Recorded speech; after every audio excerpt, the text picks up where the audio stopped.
All right, for these next two videos for Everyday AI, we're going to be talking about prompting. So initial prompting is going to be one video, and then sort of how to follow up on the prompt is going to be the second video.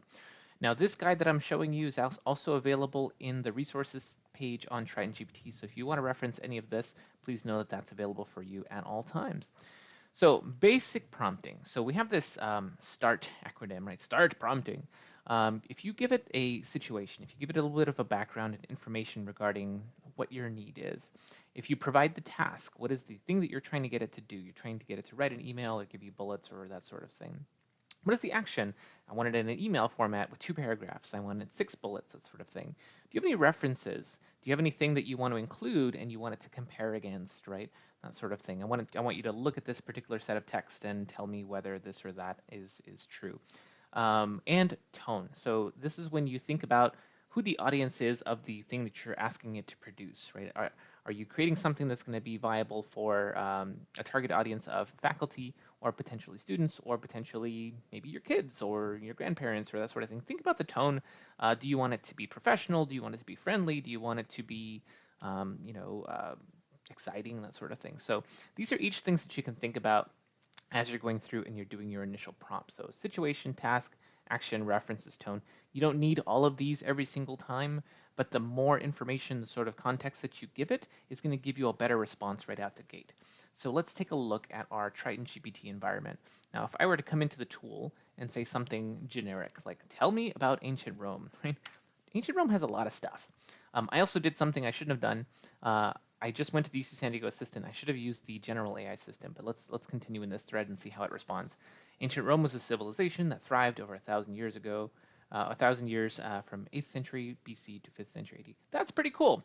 Now, let's say I were to try to give it more context.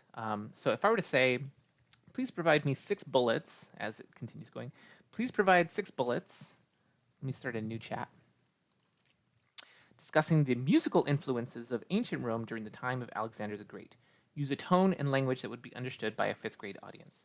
So this is a much better prompt, right, in terms of what I'm trying to accomplish. So if I were aware that I was going to give a presentation to a 5th grade set of students, say I'm volunteering at my kid's school or something, and I wanted to have a couple of notes, and they were talking about ancient Rome specifically during the time frame of Alexander the Great, because as I saw in the previous one, the span was more than 1,000 years. So I want to focus in on just this time frame. What can you tell me about the music during the time of Alexander the Great? So you can see here, now I have 1, 2, 3, 4, 5. Did I ask for 6 bullets? Let's see here, 6 bullets. Well, it gave me numbers, but 6 talking points, right? Ancient Rome was a place where people from all over the world came to live and walk. They brought their own music and instruments with them, which helped them create diverse musical scene. Okay, kind of generic. The Romans loved music and dance. They had all sorts of performances. So if I wanted to learn more about some of these, remember I called out the context, I can say, well, what is this link taking us to? Classical studies. So, the UC San Diego page that tells us more about that. So you can see how if I just gave it a generic, tell me about ancient Rome, it's going to give me a very generic response. But if I give it a little more context about what I'm trying to accomplish, I'm trying to prepare talking points for a particular audience about a specific time frame. The more specificity I give it, we're going to start to see better outcomes, right? You can't just ask it. I mean, you could just ask it a generic question, but it'll give you a generic answer. Awesome. So we'll see you in the next video, hopefully, for what to do after your initial prompts.